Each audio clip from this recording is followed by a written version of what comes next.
Nous lirons dans les livres de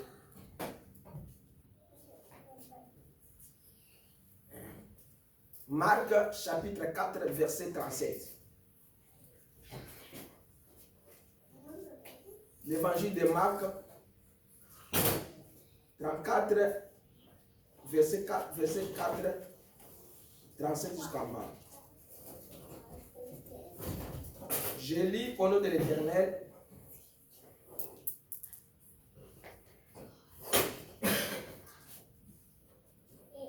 À partir du verset 35. En ce même jour, il dit,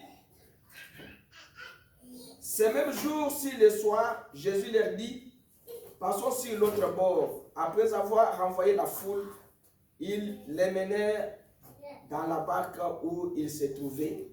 Il y avait aussi d'autres barques avec lui. Il s'éleva un grand tourbillon et le flot se jetait dans la barque, au point qu'elle se remplissait déjà. Et lui, il dormait à la poupe, sur le coussin. Ils les réveillèrent et lui dirent, Maître, ne t'inquiètes pas de ce que nous périssons. S'étant réveillé, il menaça le vent et dit à la mer, silence, tais-toi. Et le vent cessa et il y eut un grand calme. Puis il leur dit, pourquoi avez-vous si peur? Comment n'avez-vous point de foi? Ils furent saisis d'une grande frayeur et ils se dirent les uns les autres, quel est donc celui-ci à qui obéissent même le vent et la mer? Amen. Seigneur Jésus, nous te disons merci ce matin parce que tu es notre Dieu. Tu nous as aimés, tu nous as donné la vie. Alors nous voulons parler un peu de nous, Seigneur, pour ta gloire. Car nous savons que Dieu, tu es celui qui va oindre chacun de nous ce matin. La Bible dit que nous puissions observer les jours du sabbat. C'est pourquoi nous sommes venus à cet endroit. Les autres ne sont pas venus parce qu'ils ont travaillé aujourd'hui. Aide-les, Seigneur Jésus, pour que les dimanches prochains qu'ils soient là. Seigneur, bénis tous ceux-là qui sont venus ici. Bénis-moi aussi, déplace-moi du chemin. Sois avec nous du début jusqu'à la fin de cette réunion. Pour donner pour ta gloire, nous prions ainsi. Que le Saint-Esprit vienne à cet endroit, bloque tout esprit de dérangement, tout esprit d'envoûtement, de sorcellerie, que cela soit bloqué au nom de Jésus. Nous nous confions à cette main pour donner ta gloire au nom de Jésus. Amen. Amen. Ok. Ce matin, je vais prendre un petit sujet qu'on peut peut-être élaborer le dimanche prochain, qui s'intitule « Qui est cet homme de Jésus ?» Alors, j'ai quand même pris ce sujet, c'est parce que la semaine prochaine, nous allons débuter les prières de la semaine. Alors, comme nous allons débuter les prières de la semaine, nous devons débuter cette prière et ces prières-là avec Jésus. Parce que Jésus, c'est celui qui nous tient debout. C'est celui qui nous donne la vie que nous avons. C'est lui qui nous donne la guérison.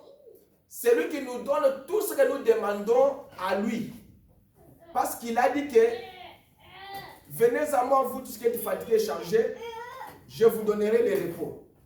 Alors, le repos que Dieu nous donne, c'est un repos éternel, repos de l'âme. Comme il a dit dans la Bible, que je m'en vais au Père et je vais aller préparer un endroit pour vous. Si je ne pars pas, vous ne saurez pas comment aller, comment venir là où je suis. Et il a dit encore pour ajouter que je dois vous envoyer un autre consolateur, un esprit de vérité qui sera avec vous et qui va demeurer avec vous jusqu'à la fin du temps. Alors, c'est celui-là que nous allons parler ce matin, parce que la semaine qui commencera avec réunion de prière. Et nous allons prier, nous allons commencer avec le jeudi. Après le jeudi, la semaine qui vient, nous commencerons avec lundi, jeudi. Et après ça, je verrai comment je vais introduire la prière de samedi, si je dois aménager aussi l'horaire du travail. Mais pour la semaine prochaine, on va commencer le jeudi et l'autre semaine là, on fait prier lundi, jeudi et dimanche. Pour quand même relever notre niveau de prière parce que le temps qu'on cherchait la salle, on ne priait pas encore. Mais je vais parler sur cet homme de Jésus. Qui est cet homme de Jésus? Jésus est qui? D'abord, dans la Bible, il y avait une promesse dans Ésaïe 7. Il y avait une promesse dans l'Ancien Testament. Et ces promesses-là parlaient de quelqu'un qui devait venir pour sauver l'humanité. Ne dérangez pas. Pour sauver l'humanité. Alors, Dieu devait montrer les caractéristiques de cet homme qui devait venir, qui s'appelle Jésus. Alors, Ésaïe 9 plutôt, Ésaïe 9, à partir du verset 5, dit ceci: car un enfant nous est né, un fils nous est donné, et la domination reposera sur son épaule. On l'appellera admirable, conseiller, Dieu puissant, Père éternel, prince de la paix, donné à l'empire de la croissance et une paix sans fin au trône de David et à son royaume. L'affermir et le soutenir par les droits et par la justice. Dès maintenant et à toujours, voilà ce que fera les aides de l'Éternel des armées. Cet homme de Jésus, qui est cet homme de Jésus? Alors, ici, là où nous avons parlé, nous voyons que Ésaïe a vu la venue du Messie. Daniel a vu la venue du Messie. Tous les prophètes ont parlé de la part de ces grands hommes qui devaient venir au monde. Pourquoi ils devaient venir? C'est parce que Ésaïe 35 dit ceci. Ésaïe chapitre 35 dit ceci, que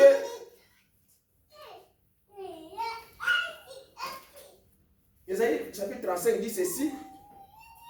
Il dit: prenez courage. 35:4. Dites à ceux qui ont le cœur troublé, prenez courage, ne craignez point. Voici votre Dieu. La vengeance viendra, la rétribution de Dieu. Il viendra lui-même et vous sauvera. Jésus, qui est cet homme? Jésus, c'est la parole faite chair. Ici, ce sont des promesses que Dieu a données dans la Bible pour la venue du Messie, de cet homme qu'on appelle Jésus-Christ. Il y a plusieurs endroits dans l'Ancien Testament que Dieu a parlé de la part de cet homme qui devait venir au monde pour sauver l'humanité. Parce que l'humanité, dès le départ, était déjà déchue sous... L'humanité avait déjà perdu la grâce de Dieu. Il fallait qu'il y ait un homme qui devait venir pour ramener maintenant l'homme à ses droits originels qu'il avait perdus dans le jardin d'Éden. Alors, c'est comme ça que Dieu commença à parler au peuple, à parler au monde, que comme Adam et Ève ont péché, il fallait maintenant qu'il y ait un sang, non le sang de l'animal, non le sang d'un homme, mais il faut qu'il y ait le sang de Dieu lui-même qui doit purifier l'homme de tous ses péchés, afin que l'homme puisse récupérer les droits qu'il avait perdus au jardin d'Éden. C'est pourquoi dans la Bible, quand Jean a vu au ciel une vision, il a vu que personne n'était digne de prendre le livre et d'ouvrir, de briser les sceaux. Mais Jean a pleuré, mais il y a quelqu'un qui a dit à Jean: pourquoi tu pleures? Voici l'agneau de Dieu qui ôte les péchés du monde. Voici l'agneau de Dieu qui a versé son sang pour que l'humanité retrouve la vie. Alors, cet homme de Jésus, il est venu pas comme le monde voulait que lui vienne. Mais il est venu selon les promesses que Dieu avait promises dans la Bible. Dieu avait promis qu'une vierge concevra. Dieu n'avait pas dit qu'une vierge sera en mariage et il mettra au monde. Non. Il a dit une vierge concevra. Il concevra par la puissance du Saint-Esprit. Alors, comment la vierge a conçu? Si nous prenons Matthieu, si je peux le trouver, si nous prenons Matthieu, pour voir comment il est venu, parce qu'il n'est pas venu comme vous et moi, lui est venu d'une manière spéciale. Il est venu de la façon dont le monde ne voulait pas. Alors, écoutez ce que la Bible dit. Voici de quelle manière arriva la naissance de Jésus-Christ. Matthieu 1, 17, 18. Marie, sa mère, ayant été fiancée à Joseph, il n'était pas encore marié. Se trouvant enceinte par la vertu du Saint-Esprit.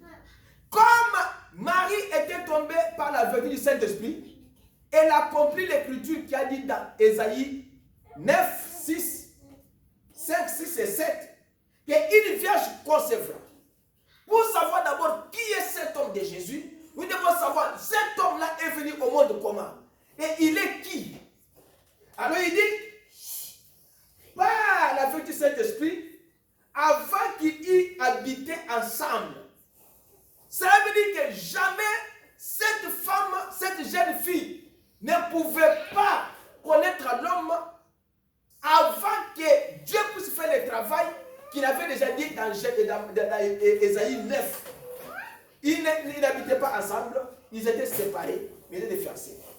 Joseph, son époux, qui était un homme de bien et qui ne voulait pas la diffamer, se proposa de rompre secrètement avec elle.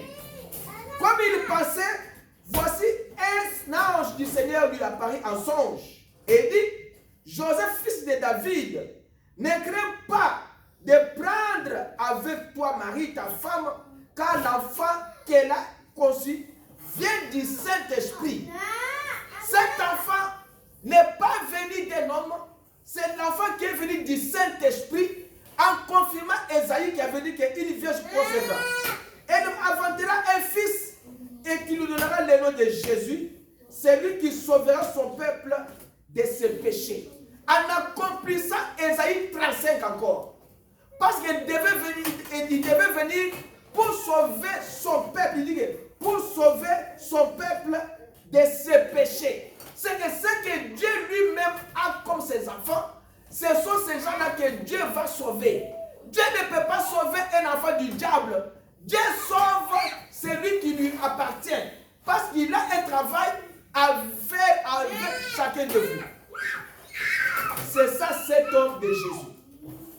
Cet homme de Jésus, il est l'accomplissement de toutes les promesses qui ont été prononcées dans la Bible. Alors, Jésus là est venu au monde comme ça. Il est né à Bethléem, à Judée, au temps du roi Hérode. Et quand il était né, les mages d'Orient sont venus de Jérusalem. Et il dit, où est le roi des Juifs qui vient de naître? Qui est cet homme de Jésus? Il est le roi des Juifs qui vient de naître dans vos cœurs et dans mon cœur à moi. Amen. Alors, quand nous avons vu son étoile en Orient, et nous sommes venus pour l'adorer. Jésus, c'est un objet d'adoration. Si vous voulez adorer quelqu'un, adorez le Seigneur Jésus-Christ. Si vous voulez élever quelqu'un, élevez Jésus. C'est lui-là que vous devez élever. Si vous voulez prier quelqu'un, priez Jésus. Amen. Si vous voulez honorer quelqu'un, honorez Jésus. Si vous voulez exalter quelqu'un, vous devez exalter le Seigneur Jésus-Christ. Nous sommes venus pour l'adorer. L'adoration se trouve dans le nom de Jésus. L'adoration ne se trouve pas dans le nom du pasteur, ne se trouve pas dans le nom de l'évêque, de l'archevêque, d'un pape. L'adoration, c'est au nom du Seigneur Jésus-Christ. Il dit, nous avons vu son étoile en Orient et nous sommes venus pour l'adorer. Qui est cet homme de Jésus? L'homme de Jésus, il est le roi des Juifs.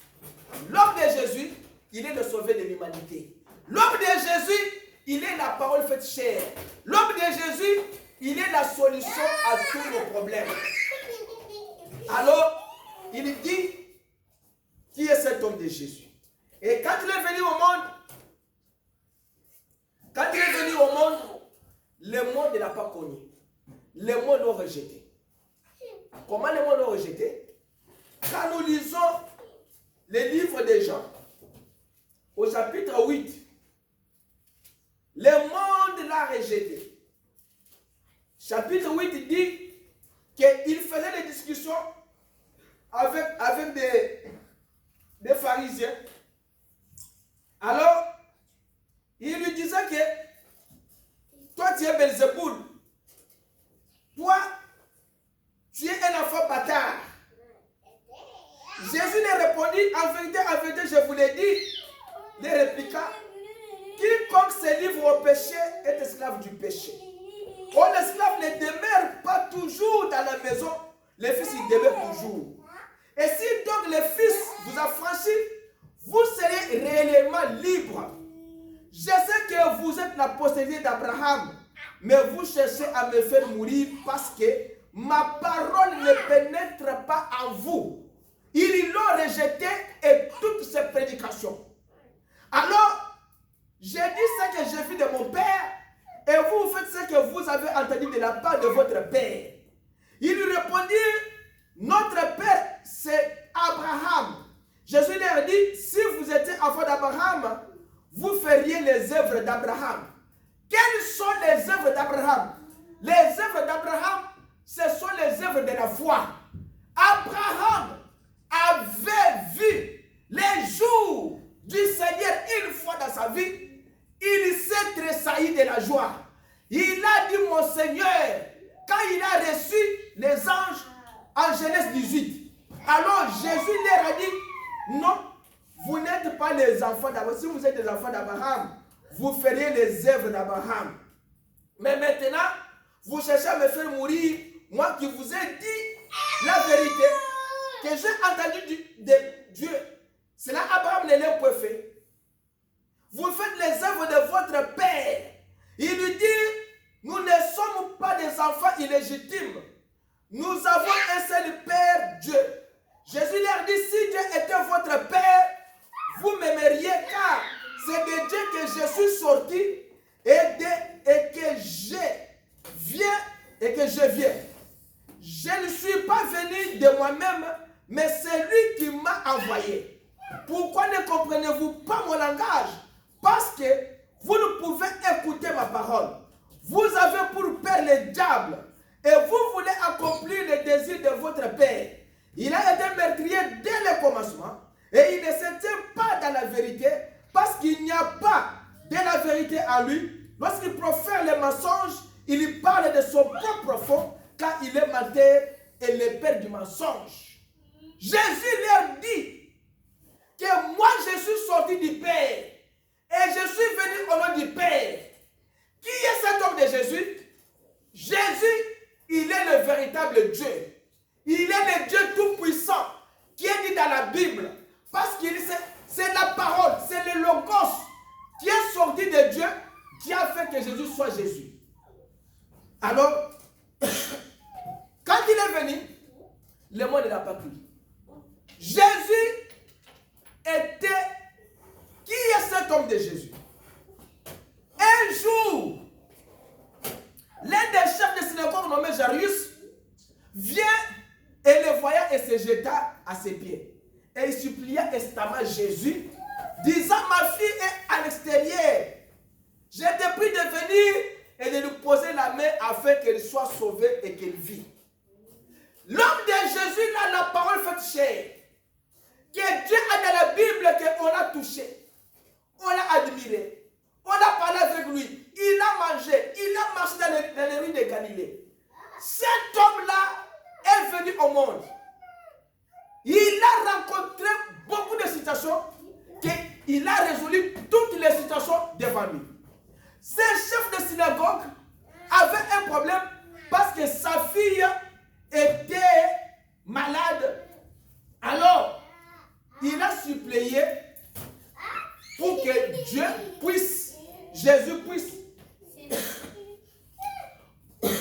Jésus puisse imposer la main à sa fille afin que sa fille puisse être délivrée de ces démons-là. Hein? Et il s'en alla avec lui. Une grande foule les suivit et les pressait. Et une femme qui avait une perte de sang depuis 12 ans et qui avait beaucoup souffert d'un grand nombre de médecins et avait dépensé tout son bien et n'avait retiré aucun profit, mais plutôt allé en empirant. Et ayant entendu parler de Jésus, cet homme, le guérisseur divin, il dit, si je touche ne fût-ce que ses vêtements, je serai guéri. L'homme de Jésus, même si vous ne l'avez pas touché, mais vous le priez, il vient et il vous répond. Quand il est allé, il a guéri l'enfant de Jairus. La femme qui l'avait touché, cette femme, sa perte de sang a cessé et elle a retrouvé la vie. Jésus a dit, qui m'a touché? Il a dit, non. Pierre a dit, oh, il y a beaucoup de gens ici. Il a dit, non, il y a quelqu'un qui m'a touché parce qu'une force spéciale est sortie de moi. Et Jésus a compris exactement que quelqu'un l'a touché, une touche spéciale, une touche de la foi. Alors,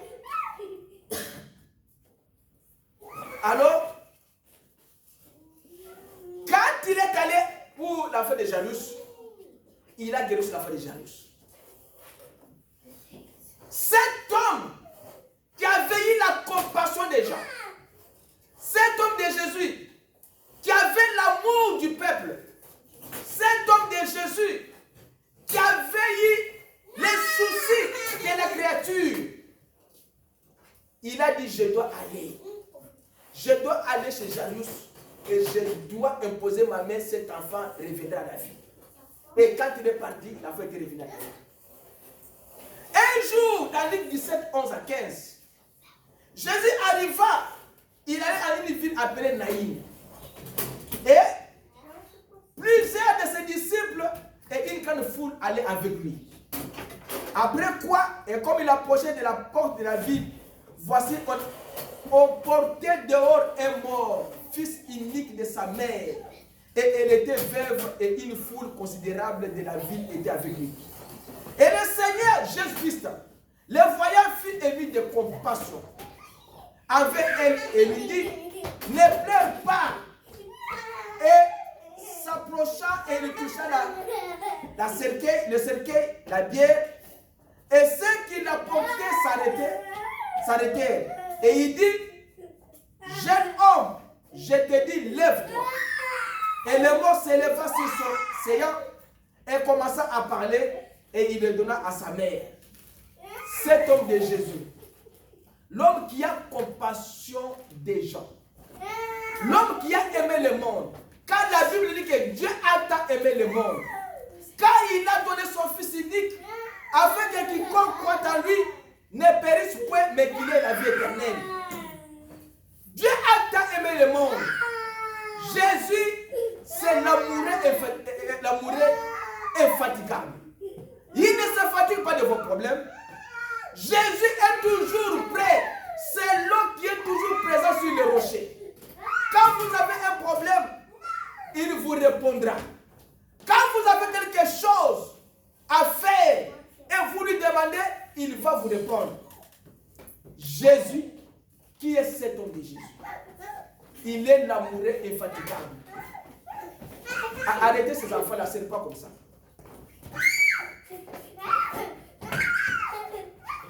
Jésus, c'est l'amoureux infatigable. Jésus-Christ, quand il vous aime, il n'a pas de tribalisme en lui. Il ne dit pas que toi tu es noir, toi tu es blanc, tu es de tel pays, tu es de tel pays. Non. Jésus, quand il vient dans votre vie, il vient pour accomplir sa mission en vous. Alors, ce grand homme Jésus, lui qui est la colonne de feu, un jour, dans Acte 9, il a rencontré un homme appelé Saoul. Avant cela, dans la compassion, Jésus est venu à la piscine de Bethesda. Il a trouvé un homme qui était malade des années. Il n'y avait pas quelqu'un qui pouvait l'aider. Parce que Jésus a dit que votre cœur ne se trouble point. Croyez en moi et croyez en Dieu. Tout ce que vous demanderez par la prière, et cela vous sera accordé. C'est pourquoi la semaine prochaine, quand nous allons commencer avec cet homme de Jésus. Pour lui dire, Seigneur, tu nous as dit que nous venons à toi, nous allons demander tous ce que nous avons besoin et tu nous l'accorderas. Maintenant, nous avons commencé à prier, tu vas nous accorder tout ce que nous avons demandé à la prière. Cet homme-là a dit à Jésus, je n'ai pas quelqu'un pour m'aider et pour me mettre dans l'eau, parce qu'un âge descend ici. Si cet âge descend, la première personne qui se jette dans l'eau, il est guéri. Mais moi, je n'ai pas quelqu'un qui peut me transporter, me mettre dans l'eau. Jésus lui a dit, il a compassion avec cet homme. Il lui a dit, lève-toi, prends ton lit et marche. Et l'homme s'était tenu debout et il a marché. Jésus, cet homme de Jésus, qui est cet homme? C'est l'homme qui est plein de compassion. Il peut regarder ton problème. Ta famille t'a rejeté. Ton mari t'a rejeté. Ta femme t'a abandonné. Tes enfants sont allés à gauche à droite. Mais il peut regarder à ta vie. Il dit que toi aussi tu es l'enfant d'Abraham. Toi aussi tu es le fils d'Abraham. Aujourd'hui, le salut est entré dans cette maison. Aujourd'hui, le salut est entré dans ta vie. Parce que cet homme de Jésus plein de compassion est à la porte. Il frappe. Il frappe. Il dit, c'est lui qui ouvrira. J'entrerai chez lui. Je souperai avec lui. S'il frappe à ta porte, ne reculez pas. Il a compassion envers vous. L'homme plein de compassion. Qui est cet homme de Jésus? C'est l'homme qui a l'amour plus que ta maman qui t'a mis au monde. C'est l'homme qui t'a aimé avant que tu viennes au monde. C'est l'amour infatigable. Il ne se fatigue pas de vos problèmes. Il ne se fatigue pas de nos problèmes. Mais il veut que nous puissions amener nos problèmes à lui, afin que nous puissions donner la solution. Il a dit, venez à moi. Vous qui êtes fatigués, chargés, je vous donnerai le repos. Qui est cet homme de Jésus? Un jour, Saul respira de la menace et mettre contre les disciples du Seigneur Jésus-Christ. Et il est allé chez le souverain sacrificateur pour demander l'autorité d'aller arrêter tout celui qui est chrétien. En cours de route, il a rencontré la colonne de feu. La colonne de feu l'a frappé et tout à coup une lumière brilla du ciel comme un éclair autour de lui. Et laissez déranger. Quand je prêche, je ne fais pas les dérangements. Regardez ici, ne regardez pas personne. Écoutez ce que je suis en train de vous prêcher, ce qui est normal. Gardez les enfants bien. Ne touche pas un enfant, ne touche personne, ok? Ok. Alors il dit, étant tombé par terre, il entendit une voix qui lui disait, Saul, Saul, pourquoi me persécutes-tu? Mais c'est la colonne de feu qui lui pose la question. Tu me persécutes pourquoi?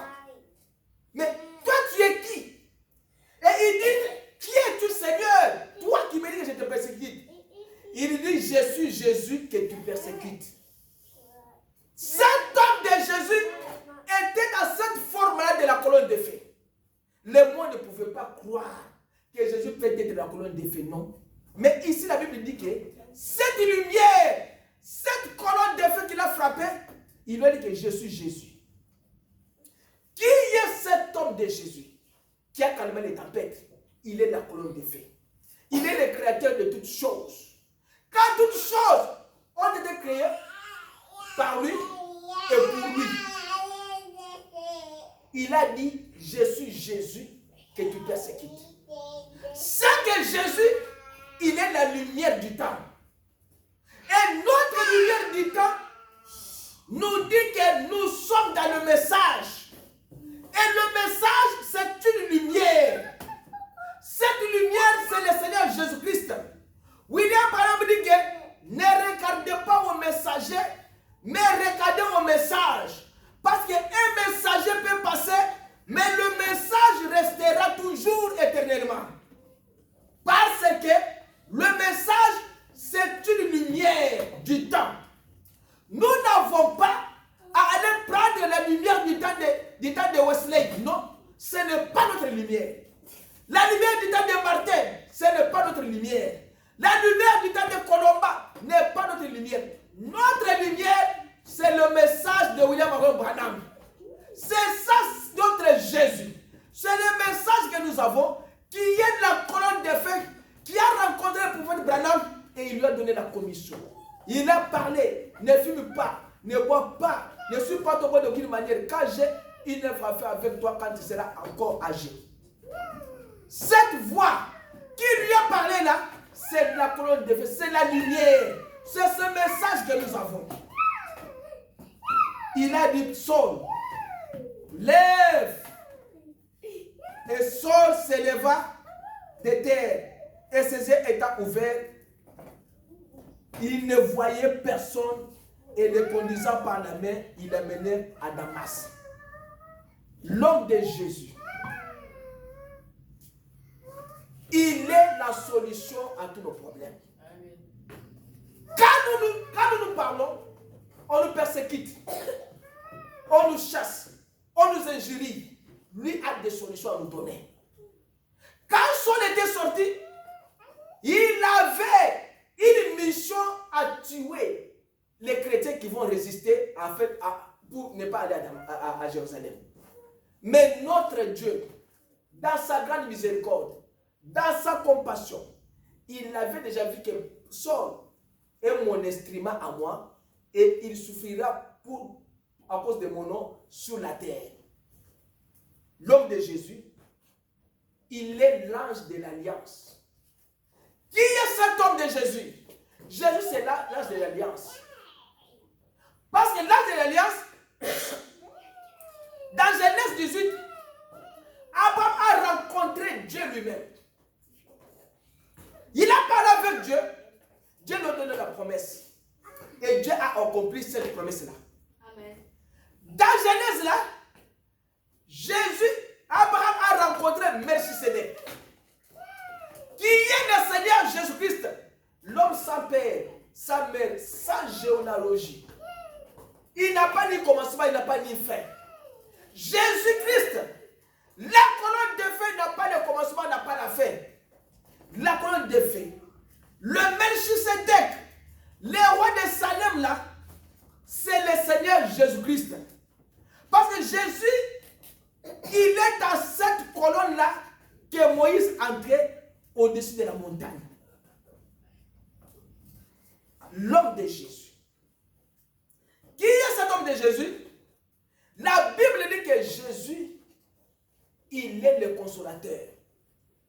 Il a dit dans Jean 14, hein, que votre cœur ne se trouble point. Croyez en Dieu et croyez en moi. Il y a plusieurs demeures dans la maison de mon Père. Si cela n'était pas, je vous l'aurais dit, je vais vous préparer une place. Et lorsque je m'en serai allé et je vous aurai préparé une place, je reviendrai et je vous prendrai avec moi afin que là où je suis, vous y soyez aussi. Ayons la foi. Croyons en Dieu et croyons en Jésus qu'il a envoyé son Fils unique. La parole faite chair, habitant au milieu de nous. La parole qui a mangé, la parole qui a pleuré, la parole qui est la puissance suprême. Il dit, vous savez où je vais et vous savez le chemin. Il dit, Philippe lui dit, montre-nous le Père et cela nous suffit. Jésus lui dit, il y a si longtemps que je suis avec vous et tu n'as pas connu Philippe. Et tu ne m'as pas connu Philippe. Celui qui m'a vu a vu le Père. Comment dis-tu? Montre le Père. Ne crois-tu pas que je suis dans le Père et que le Père est à moi? Les paroles que je vous dis, je ne les dis pas de moi-même. Et le Père qui demeure à moi, c'est lui qui fait les œuvres. Jésus a dit que le Père, Dieu, demeure à lui. C'est pourquoi un Colossien dit quoi? Colossien dit que cet homme-là, laisse-moi prendre le Colossien.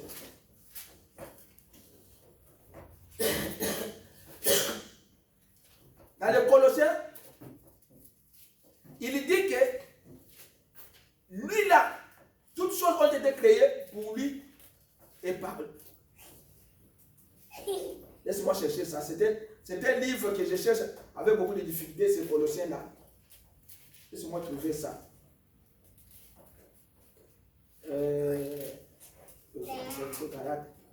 Colossien.